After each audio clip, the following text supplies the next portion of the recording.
Tuesdays, pretty consistently, we start our TC meeting at 8:45 in the morning. We go through all that, talk about deals. And then after that, team gets in at 9 o'clock. We have our huddle at 10:05. That's where we go over all our metrics, insight.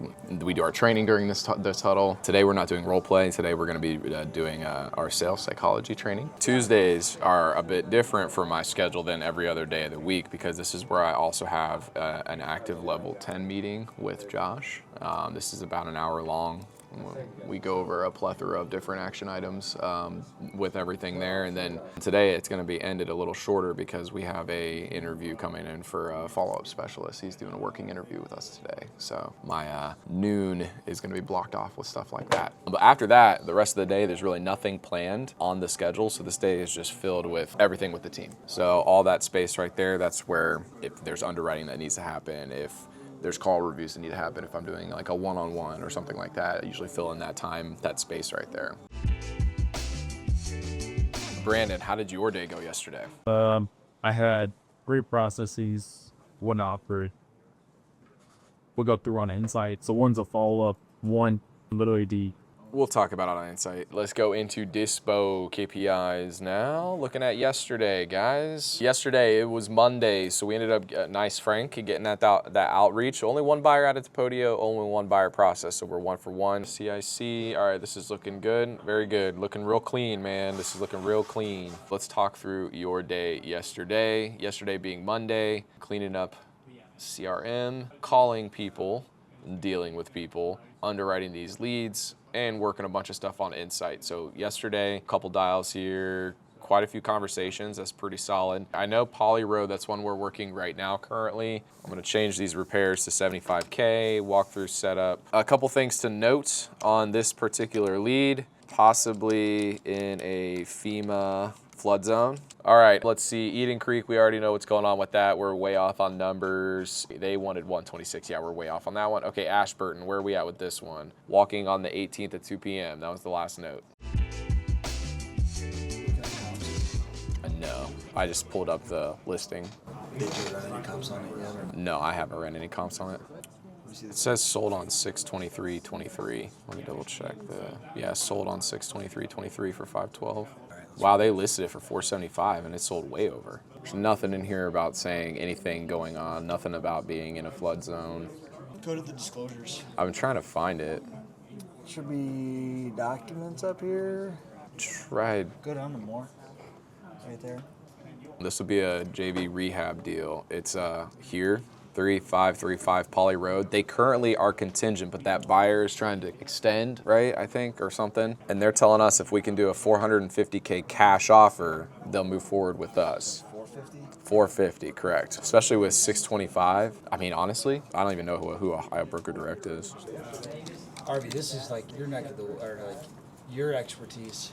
A $625,000 house.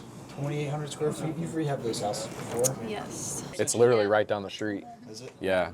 This looks like a pretty good dang deal. What's the taxes over here? They're probably like, what, 7,000 to 8,000 for a house like this? Our results-driven thing. And she came across this deal from a national wholesaler. She reached out to us because she doesn't work in Ohio, and it's a property here in Grove City, and it's a very specific situation. Like, the tenant is wanting to stay, or the seller is wanting to stay for a year and pay $20,000 up front. Then, after a year, the tenant has the option to renew for 6 more months if they pay an additional $10,000 up front before that renewal. So it's kind of a crazy off situation deal, and the reason behind it, because I asked him, like, that seems odd, like, why does the seller want that? It's very specific. Like, why not just stay in the property? Well, they're getting tax foreclosure on them. Like, they're getting foreclosed on because they're behind on taxes or whatever, and they don't want to move. But this is a potential option that they could have, keep the deal, or keep them out of foreclosure. So we are actually a perfect buyer for somebody going through this situation. If it was one of our sellers, we would lock it up, no problem, try to get it worked out. But right now, like, we're not really trying to rehab right now. We're trying to mainly just wholesale everything. So a deal like this comes attached with a massive headache to it. Very specific cash buyers like us are normally a good fit for this. But it's in a good area. It's Grove City. I mean, the ARV is probably around like 240, 260 maybe. We're just a ranch. They're asking 145, which is kind of crazy. They gave me a Zillow ARV, classic wholesalers. Yeah, if you're a wholesaler, don't use Zillow as your ARV. Like, at least do some better numbers. very, very, very important to our sales process to find out why they're selling. So we want to get out of the corner. We don't want to back ourselves in the corner. We want to stay in control of the conversation and be a little tactical about our questions. So instead of saying why, we're going to say what has you thinking about selling? Yeah. That alleviates so much pressure of using the why. Yeah. People get combative with why. So don't say why. Right. Urgency, what we're going to try to find out here, and the reason why it's really important to find out if they're ready to make a decision before we ask anything else, because if they're not ready, let's find out why. Right. This is a pre-close. This is like a trial close. We're going to get a yes or no response. We're trying to see how they do about being asked a question. So we ask, hey, I'm glad I got a hold of you today. We recently closed on some properties, and we're looking to allocate some funds to a new one, even as soon as this week. Now, with that being said, if we can come to an agreement, you're definitely ready to sell. And you want to say, right, like that, the psychology behind that, you're just think of like a kid. Hey, Dad, we're going to the movies today, right? We're going to the same kind of thing, right? We want to make sure, because what they're going to do is they're going to either tell you yes, no, maybe. If they say yes, they're ready, great, move on to the next portion of the conversation. Psychology matters in sales for us is because emotional and logical decision making. We, as closers, want to have a conversation with a seller that gets them into that emotional decision-making mistake. Now, why is that? It's because emotion is a necessary ingredient in decision-making. Logic is what backs them up, but emotion is what drives the action. All right, Philip Carter, there we go. There's your call right there. So if you need a mute, it's right there. You go ahead and call the guy at the top, click his phone number, very top. There you go. Let's go ahead and set expectations. Sounds like a property that we might be interested in buying. It just really depends on the condition of the property. Get my home buying specialist on the line to ask you just a couple questions about the condition of it. Should only take about 5-10 minutes. I think they're available right now, so let me see if I can get them on the line here for you. The next thing we want to find out is their motivation. So this section right here is motivation. What was the thing he told you for motivation? He's looking to what? He's moving up north. Moving up north. Okay, so this is a great opportunity to ask those impact questions. Yeah. Oh, you've been moving up north. How long have you been thinking about doing that? When you say moving up north, like what do you mean by that? And then today we're going to go over like sales psychology. This sales psychology, it talks about us having a process and how having a process is important. And remember, having the process being, it's very clear, so we know exactly what we need to do, and then we set expectations for the next call. Traditional sales approach, it looks like this. Sometimes they will open with they'll try to relate to that person and build a false sense of rapport. The result of this traditional sales process is that you're either gonna close that person right there or you're gonna go chase. You're running after them. A whole part of this sales psychology is based on how the sellers react when a salesperson is involved. When you go to make your last big personal purchase, think about what you guys have bought like recently. I can tell you right now that I overpaid on some Pokemon card BS.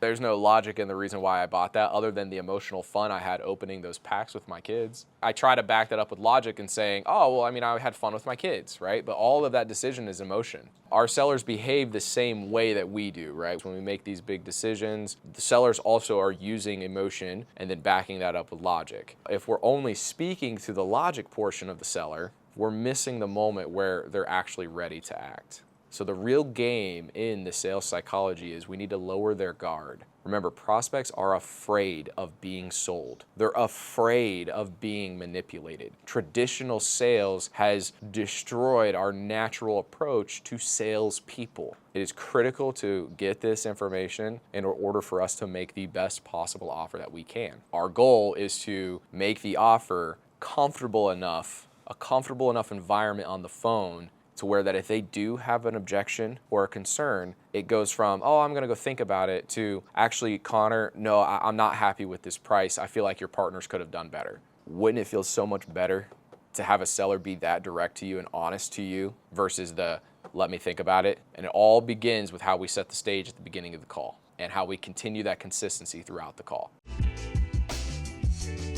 So it's 4 p.m., so a quick little update for the team. Our active level 10 meeting got pushed earlier this morning, so that allowed us to, Brandon locked up 2 deals. We've got a couple processes going on. Rachel passed off 2 opportunities for us. So I've got some underwriting going on, so pretty much just the whole, I don't know, it's everything. This would have been fun for today, but we didn't get to do it because we were kind of staggered on our break times. Tomorrow, though, we're gonna be doing, I guess it is a power hour. Power hour is just where the team gets together, mainly our follow-up specialists, and we're buckling down, dialing on a campaign on a dialer for about an hour or so. And our emphasis on this one specifically is we're gonna hit our 3 cold dialers that we haven't hit in a while. So that's gonna be people that have been interested in the last 1 to 4 months, 5 to 7 months, and 7+. And the goal is we have 3 follow-up specialists, we have 3 campaigns. Whoever gets the most quality conversations out of that gets $20.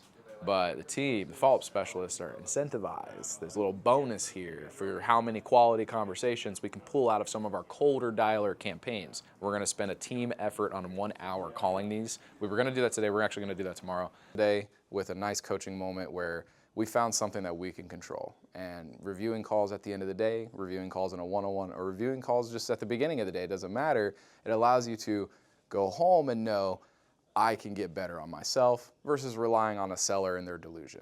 Yeah, so a great way to end the day with an excellent coaching point on a controllable that we have.